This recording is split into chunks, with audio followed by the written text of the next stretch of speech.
Thank you. Thank you so much, Secretary General. Great speech, if I may say. We don't have a lot of time. We have approximately, because Secretary General has an important follow-on meeting, we have approximately 20 minutes. So if you have a good question to ask, let me know. But let me use my privilege of sitting up here by asking the first question of both of you. Everybody knows, as has been said publicly, that we have entered what appears to be a critical moment in the negotiations about how to end and when to end the Ukraine war. I'd really like to have your view and your view also, Foreign Minister. How close are we? Do you really believe that there is, you've expressed some skepticism in your remarks, that there is a willingness by the Russian side to sign a quote-unquote deal? How close are we? Some people have told me that it might be possible to get something done before Christmas. Well, how wonderful would that be? Is that an illusion? Please. It's difficult to say. That's the honest answer. And I can only say that President Trump, the Americans, are working tirelessly to get this done. And I really want to commend them for that. And Germany and France and United Kingdom, Poland, Italy, and the other European allies and Canada are helping, and the Netherlands to support wherever they can the peace effort. And of course, there are various elements. One is, how do you reconstruct Ukraine? There was some news yesterday that progress is being made there. We know that it will be crucial after a long-term ceasefire / a peace deal that the Russians will never ever try again to attack Ukraine. So there have to be security guarantees in place of such a quality and level that Putin knows if he tries again, the reaction will be devastating. And we all know there will be a delicate, difficult discussion about territory, which in the end only the Ukrainians can decide about. Do I think that when it comes to Ukraine, the US and Europe to get to one page? Yes, I'm positive. I think we can. Am I sure that the Russians will accept? I don't know. This is the test, which I also said in my speech. We have to test Putin now whether he is serious. And the guy is willing last month to suffer 25,000 of his own people. 25,000 people dead. Not seriously wounded, no, killed, dead. 25,000. 1.1 million dead or seriously wounded over the last 4 years. So let's see whether he is getting to a point where he thinks that this is unsufferable for him and his people and that he wants to make a deal. But that's, of course, the big test coming up.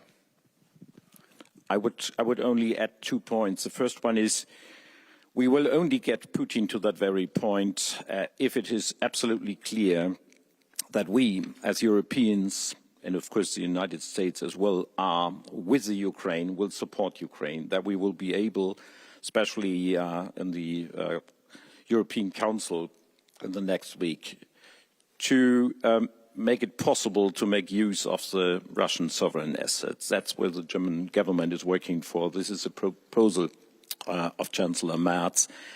And we are slightly optimistic to get it through. This is absolutely our target. And Putin has to know, whatever happens, he may be ready for an agreement or not. We will be supporting Ukraine, defending the sovereignty of Ukraine and be with the people there. Secondly, of course, everybody would expect, Ambassador, to have an agreement before Christmas. That would be really great, the best Christmas gift for everybody, especially for the suffering people in Ukraine. But it has to be a sustainable solution. So if you look back into German history, it's always not so easy to compare the very historical situation. But we know from the situation after the Second World War how it was ended, with, of course, the military saying, okay, the weak politicians agreed to a peace treaty, which was not necessary at that very point, and that was always a burden for the Weimar Republic here in Germany. So we have to have that in mind, and that was also a point I made in Beijing with my colleague Wang Yi in these days, because he also asked me, Why not making an agreement? Why not handing over Donetsk to Russia? We, as Europeans, know what it means to have a peace deal which is acceptable and bearable for the people in Ukraine, and which, in a way, also is part of the guarantees we all need for the future, not to be faced with a new Russian aggression in the future. All right, thank you very much. Since we're here, three men on the stage, I'll go to a lady first. There is a lady who's raising her arm. Let's go to that lady first. Anja Wielaschek, international editor at Tagesspiegel. Secretary General, both you and Minister Wadefuhl have stressed the value of unity, that cohesion, both within the EU and NATO, is our strength. However, we've seen the 28-point plan that tried to formulate commitments to third parties and NATO about NATO's future. We've seen communication coming out of Washington saying that NATO's capabilities in Europe should be served within a very steep timeline. How do you convince someone who does not see value in unity and cooperation of just that aim? And maybe as a plan B, do you see a future for a NATO where the US is explicitly or implicitly withdrawn, a European or other coalition of the willing within NATO? To your second question, no. I don't see that. I think it is crucial that we keep the transatlantic bond as strong as it is today, and it is very strong. When you look at the national security strategy the US brought out, I know there was a lot of talk, of course, in European capitals, but look at what it's actually saying. Complete commitment to European security, complete commitment to NATO, and a complete commitment to the fact that we can only defend the Euro-Atlantic area if we stick together. And yes, there's a lot you can discuss about, but this is at the core there. When you take President Trump, when he was in his first term and now in his second term, he has been extremely clear that he is totally committed to NATO, having one big irritant, the fact that Germany, the Netherlands and many other countries were not even getting to the old 2%, let alone spending what he is spending, 3.5%. And now in The Hague, we have dealt with this. We decided to move to the 3.5%, equalize with the US. I think it is his biggest foreign policy success when it comes to the Euro-Atlantic area. And not only because we want to equalize with the US, but because we need to spend this money to keep ourselves safe from the Russians. And also taking a careful look at the Chinese military build-up taking place today. And Europe is now stepping up. Germany is leading that whole phase of stepping up with the defense spending here. Germany's presence in Baltic Century, Eastern Century, the coalition of the willing, where Germany and the UK and France and others are working together to agree on what is necessary to keep Ukraine safe post a peace deal, and of course Pearl. So the money needed to buy from America to give essential weapons to Ukraine. Again, Germany taking the lead. So Europe is stepping up. Germany taking the lead there, but many others also absolutely stepping up, including the Netherlands, the Scandinavians, the Baltics, and of course Poland and many others. So we are in a much better place. So I'm absolutely convinced this alliance is there to stay, and it is crucial. Also in the US interest, because you cannot defend the US without an Arctic which is defended. And for the Arctic you need NATO. You cannot defend the US without a safe Atlantic. And you need NATO to keep the Atlantic safe. Look at the nuclear submarines the Russians have who might want to sail towards the US coasts. And you cannot keep the US safe without a safe Europe. And the Americans know this. All the senior policy makers from the White House down to the State Department, to the Pentagon, they all know this. And they all agree with this. Great. If you ask a question, please identify yourself and please make sure we know whether you address the question to both speakers or only to one of them. Let's go to Matthias Gebauer first, and then we'll go to this side of the aisle. Hi, it's Matthias Gebauer, German magazine Der Spiegel. Mr. Rutte, I have one question. You very much underlined the ongoing and permanent threat Russia poses to Europe, but you also mentioned right now that Russia is also a threat to the US. On the other hand, in the just very recent national security strategy the White House put out, Russia is not really not even named as a threat. It's quite the opposite. It's named as we want stabilize the relations towards Russia, which is a stark contrast also to the communique of the Hague summit, where Russia is mentioned as the main threat to NATO. How, as NATO Secretary General, how do you want to align these two views? And did you already talk to President Trump about the contents of the national security strategy and this very opposing lines towards Russia?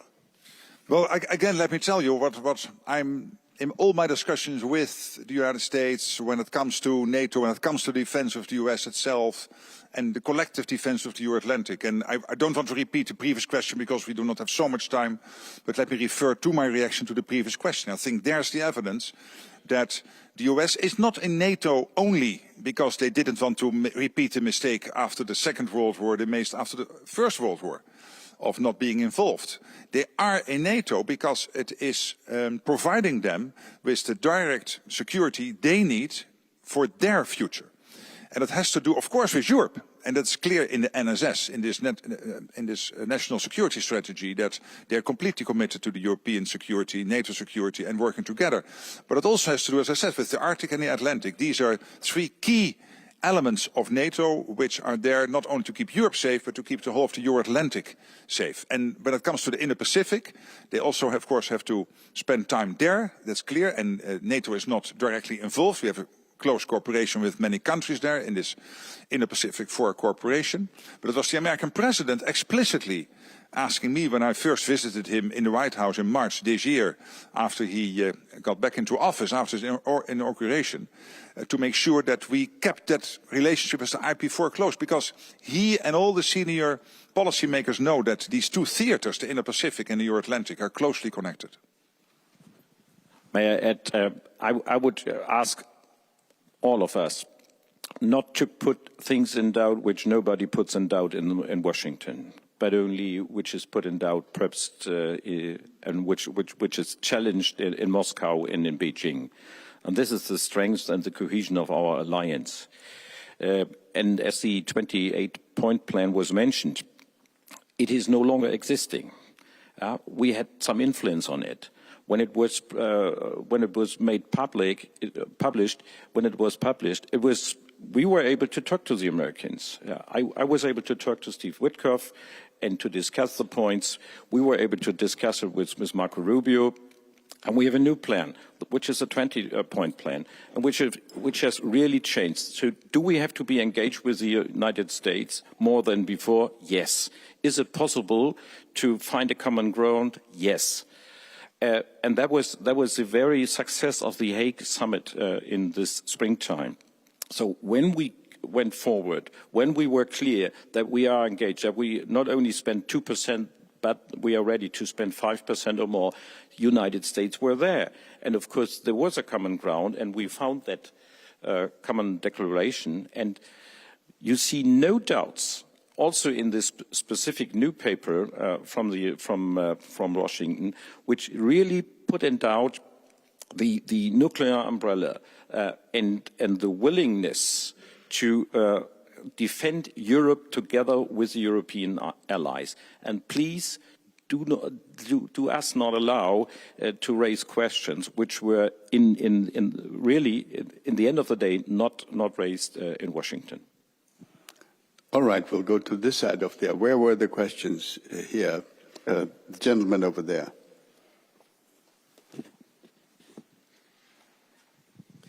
Jan Dombinski, Polish ambassador to Berlin. One question to Secretary General. In all this discussion about security guarantees for Ukraine, I've nothing found about reduction of Russian military presence on our borders. Is it a part of a discussion? Because this would be the best security guarantee for Ukraine, the militarization of Crimea or of occupied territories, at least to reduce the Russian presence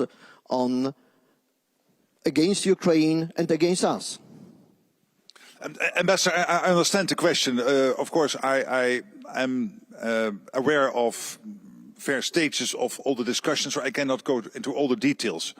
But what I was talking about was primarily focusing on making sure that whatever the military power of the Russians, and at this moment that's considerable given their extreme investments now in defense, total defense budget $200 billion, and with their purchasing power, that's about the same as the whole of European NATO is spending on defense in terms of purchasing power. So it's really a lot of money, and they don't have all the bureaucracy we have, so they can take the decisions quickly, easily move to this wartime economy as they have done. And that's why they are posing a threat immediately. And what we need to do with these security guarantees, first of all, is to make sure that they will never try again, by knowing that our reaction will be, as I said, devastating. That's now the prime focus. We have time for maybe 2 more questions. There's the lady, yes, in the 4th row there.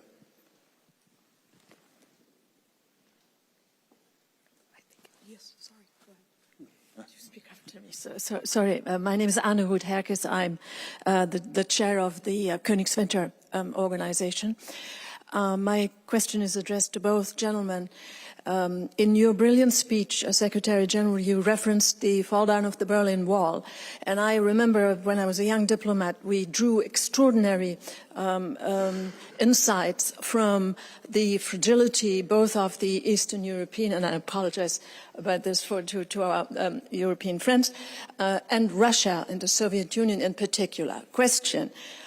To what degree, in your strategic foresight and insights, does intelligence knowledge, and I'm aware you cannot share everything here, play a role about the actual fragility, potential fragility of the current Kremlin regime? And how does that weigh, if it does, Foreign Minister, how does that weigh in your defense strategy? Thank you. Yes, of course, you already gave a part of the answer yourself, that it's a bit difficult to get too much into that, but let me just more generally react that I was 14 years Prime Minister of the Netherlands, and I had a lot of dealings with Putin before he invaded Crimea, and then after Crimea, because of MH17, the downing of the Malaysian airplane, where 298 people died. And I had a lot of calls with Putin then and met him later in G20 meetings on that subject. And I've stopped a long time ago to guess what's up in his head. I look at the facts. And the fact that you have a dictator willing to sacrifice 1.1 million of your own people. Take Pokrovsk. We are all now intimately aware of the geography of Ukraine. We all know what Pokrovsk is in Donbass, in Donetsk.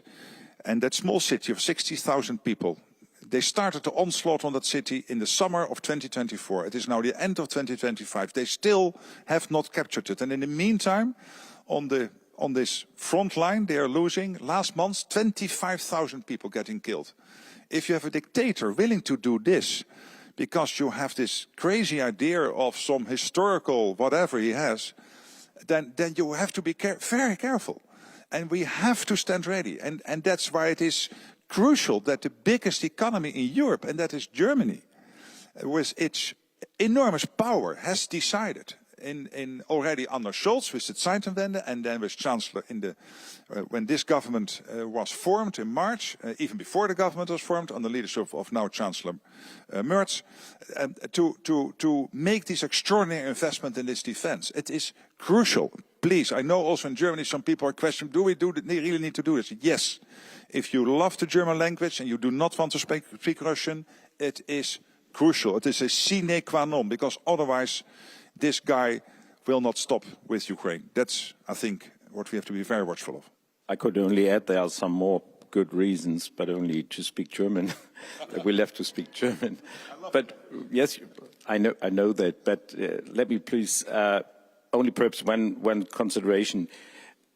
We do see that our sanctions are in place and that they have effects on the Russian economy. And of course it works.